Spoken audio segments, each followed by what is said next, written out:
Super excited about this episode because we are going to finish this guitar in this episode. I haven't done it yet, but I'm super confident that we're going to, because how can we not? There's not that much to do. And I know I say that all the time, but for reals, we're going to finish it this time. Okay, let's just get to work, because you guys know what's up. We got to get the oil on the neck.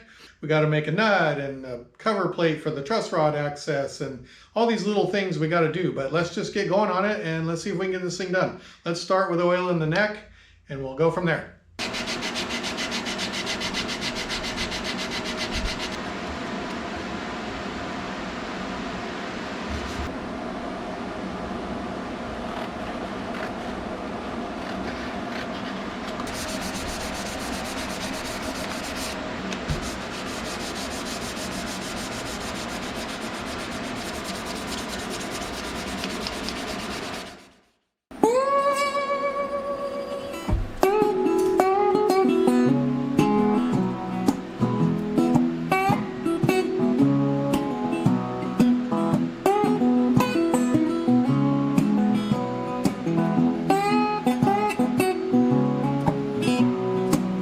I got to make up my mind. Oh, well, there's no moving forward. I can make it saute or see what's around the corner.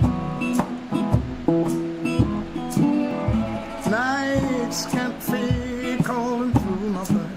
I would go trembling hand. I go to the window and I see the sun setting there. Oh, there's no help in sight. I wish I could go. I wish I could go. I wish I could go.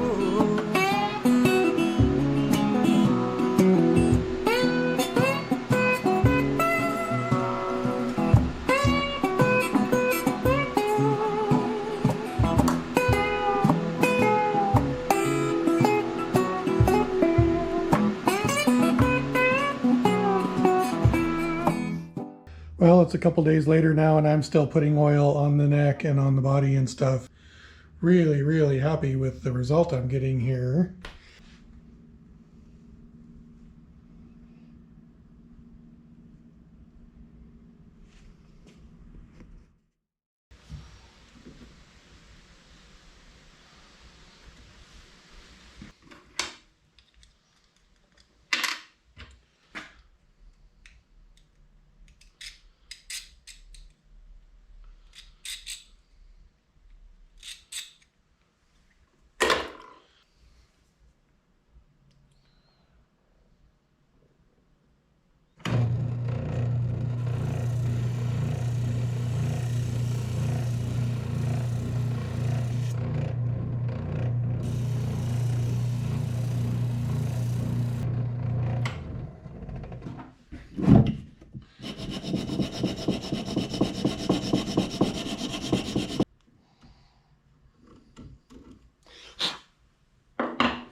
Someday somebody needs to make a video that conveys how many hours it takes to do this stuff.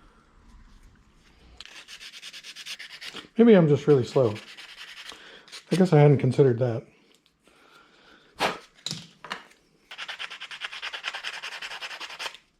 Oh well, who's in a big hurry anyway? I kind of am.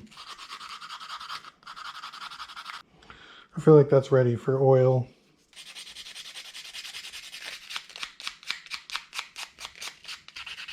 Oh yeah.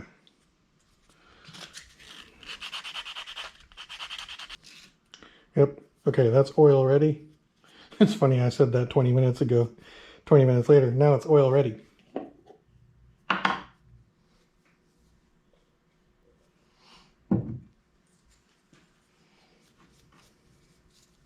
You guys know I'm big on gloves. Love them. They're my favorite. Okay.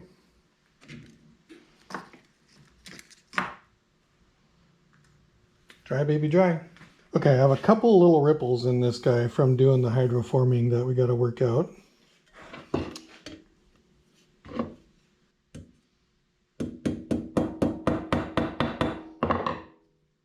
It literally doesn't take much.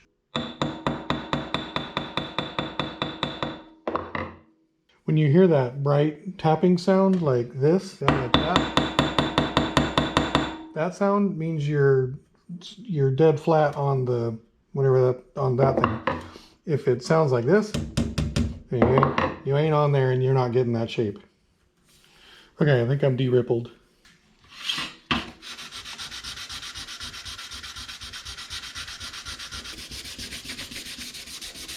Probably doesn't show how strong this thing is, but I'm putting a ton of weight on here.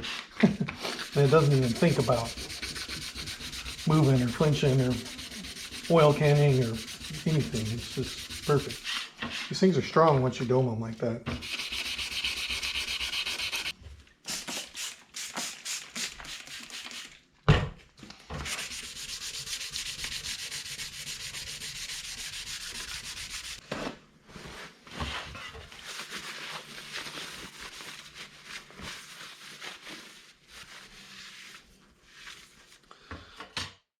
All right, it's probably not obvious from this view, but this guitar is about done. All the little bits and details and all the stuff that's kind of hard and takes a ton of time is pretty much done. All we got to do is put the neck on and start working on the setup. We're going to play this thing. I think it's going to sound great. The weight is dramatically reduced on this one compared to the first two that I've made. One, because I'm using a much thinner brass. And, well, that's probably... Oh, and the neck is a little bit... There's less to the neck, like especially my neck stick is pared way down. It'll be interesting to weigh it when it's all done. I'm really hoping for about somewhere between 8 and 8.5. Let's let this thing dry for a little while and then we're going to build a guitar and play it. Okay, for this pickup selection, I love me some Kent Anderson pickups. I've got some and some of the electric guitars I play live all the time and I love them. They're just great pickups at a great price. But I also love these pickups by a friend of mine. His name's Rob. We all know him as Barncaster, and we go way back to a forum, the Telecaster forum, where Rob started making pickups way back in the day, and he just does a great job. He's really got it dialed in. And so I asked him about making a pickup for these resonators to see if he could maybe do something a little better, a little more specific to them. The problem I have with Rob and his pickup is whenever he talks to me about them, it's like totally over my head, like English, dude, hertz and kilohertz and anti-disintermediation and gigawatts, and I'm like, dude, does it sound good or not? Like, I don't understand him when he talks pickups. Windings, a billion turns, and I don't know. Anyway, I would imagine this thing's gonna sound great. Here we go. We're putting in this Barncaster pickup, and for those of you from the forum days, you know, Barncaster's still around. He's still alive and kicking. He's still winding pickups, so hallelujah for that.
Okay, I got updates. We finished the setup on this thing. I played it for probably 45 minutes. It plays great. It sounds amazing. Everything is super dialed right there. That took a long time. I spared you guys all those details. And so then I blew it all back apart, and I've got 2 or 3 coats of satin lacquer on the body and the cover plate. And so now I'm just waiting for that to cure, and we can put all this thing back together, and we'll pretty much be done. I think it's gonna be so good. Like, I'm really, really happy about it. Okay, so I think that's a wrap on this thing. It's beautiful. It came out great. You can see it here. I'm thrilled. I'm totally thrilled. I want to do a sound comparison between it and the number 2 steel-bodied one. And let's just see how different this thing is. I can already tell you it's wildly different. The thinner brass on that thing is awesome. Like, it's jangly, it's alive, it's just flipping amazing. Like, I love it. It's incredibly loud. It doesn't have the bottom end that the steel one has, like the low, you know, if you tune it down to a D or even a C, that low doesn't have that same bottom as the big bodied steel one. And that's kind of to be expected. But I'll tell you what, as a resonator goes, this thing is going to cut through any kind of mix. It's going to, I mean, it's wild. It's great. I love it. You're going to hear it right now. So I'm just going to try and play the same thing. Let's try and get all the mistakes to happen at the same places so that the whole thing sounds the same on the 2 different guitars. And let's see. I bet this GoPro camera won't pick up any of the audio qualities very well at all. And I would also imagine that the YouTube compression will also kill any kind of audio. And we'll learn nothing from this, like, you know, usual around here.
Fantastic. Okay, that's a wrap on this episode and this guitar. It's awesome. I love it.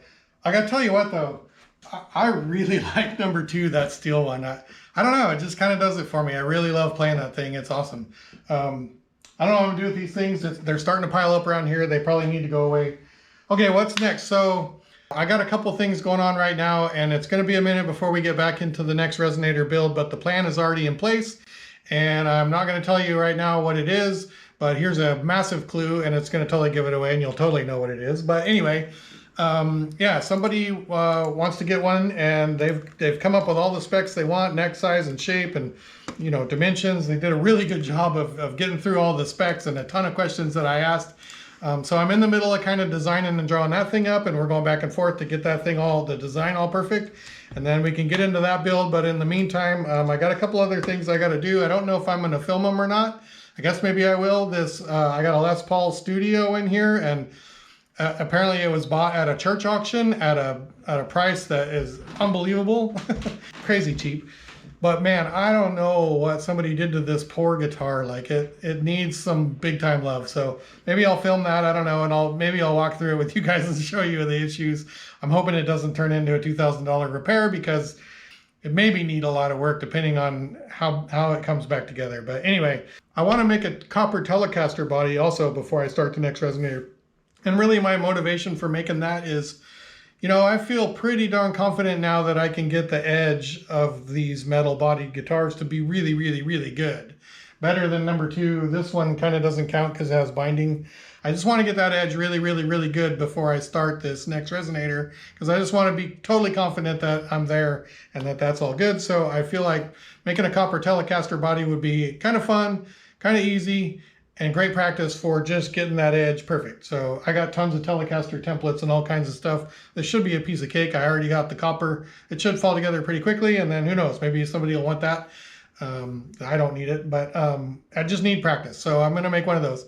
And then I'll get into that next Resonator build. So I don't know how long that's going to be before that one starts, but I'm looking forward to that build because it has a destination and a goal. And it has, you know, we got to build it to a spec that somebody wants. And so, yeah, I'm really looking forward to that challenge. And I'm super excited about it. So, all right. Hey, you guys, thanks for following along on this brass build. It's by far the best one yet. I mean, I love number 2, that steel-bodied one. It's just big and loud and deep tone. But this brass one is kind of everything you think of when you pick up a National, right? Like, it just has that whole Resonator vibe going, and I think it's just that thinner brass. I mean, it's fantastic. It's great. I love it's awesome. So thank you for following along. Thanks for watching. All right, I don't know what you're going to see from me next, but it's coming. Don't know when. As usual, we learn nothing, and we're out of here. See ya.